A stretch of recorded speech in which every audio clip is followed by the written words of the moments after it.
Hello. Today we'll be talking about protocol races that can arise in directory-based coherence protocols. We'll talk first of all about handling races for out-of-sync directories, and then we'll move on to handling races due to non-atomic messages. Now, so far when we were talking about directory-based protocols, we've assumed that the directory is always up to date, that it always represents the current state of caches, and also that messages are processed atomically. In other words, if a block needs to be written back, it gets written back, and nothing can happen while it's getting written back.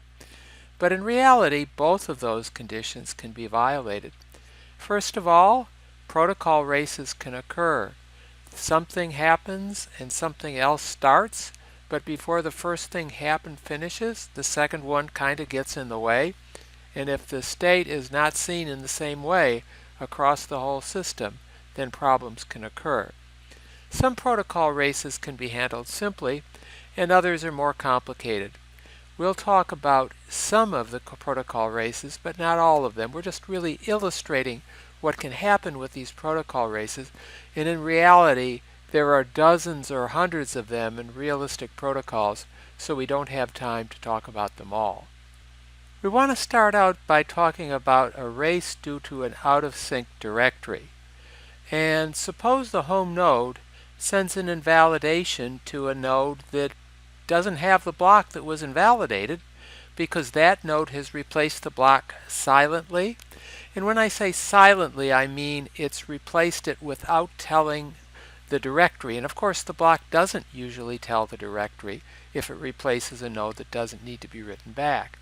In this case, the node can reply with a certain kind of message, and I'm going to ask you about that in the quiz coming up right in a moment. But before that, I'm also going to ask you, well, suppose that the home node receives a read request from a node that's already a sharer from the home point of view. In other words, the home thinks that that node actually has a copy of the block, but it's getting a read request from that node, so that node must not think it's got a copy of the block.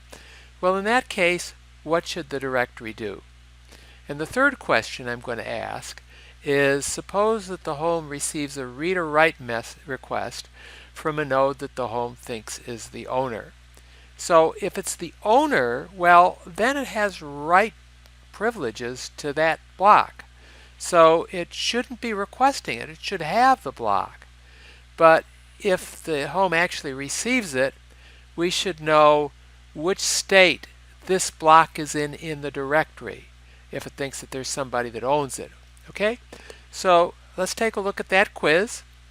And now that you've done the quiz, I want to ask, so suppose we're in that situation where the home received the read-write request from a node that the home thinks is the owner. What might have happened to the block? Well, if the block was clean, the only reason it would receive that message is because the block was replaced silently. In other words, there's a clean block, the node just threw it away, it didn't need to inform the directory. But if the block was dirty, why might the home have received this request from what it thinks is the owner?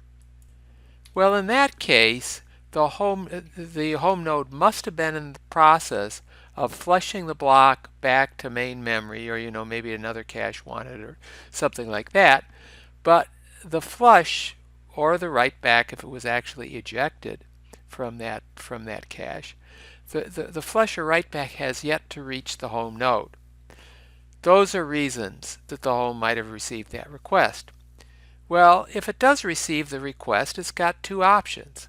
It can wait, or it can reply with data. So if it's not sure it's got up-to-date data, probably should wait. But if it thinks it's got up-to-date data, well, then it can respond. But it can go wrong in either of these cases.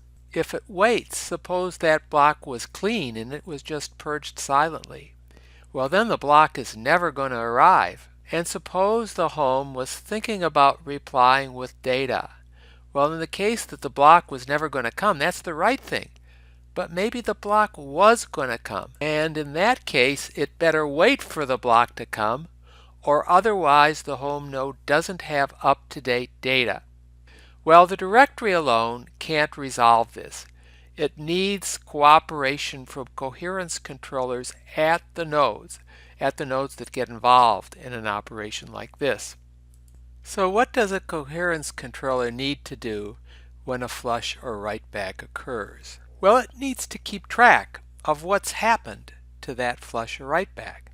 In order to do that, it maintains an outstanding transaction buffer, which we'll abbreviate OTB, for flush messages. So when it starts flushing something, it puts a notification in the buffer that it is flushing that back to main memory.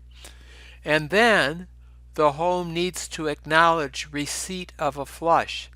And after that, the node knows that the data has arrived, so it can go on and process other requests. These two steps allow the node to delay a read or readx request to a block that's still being written back.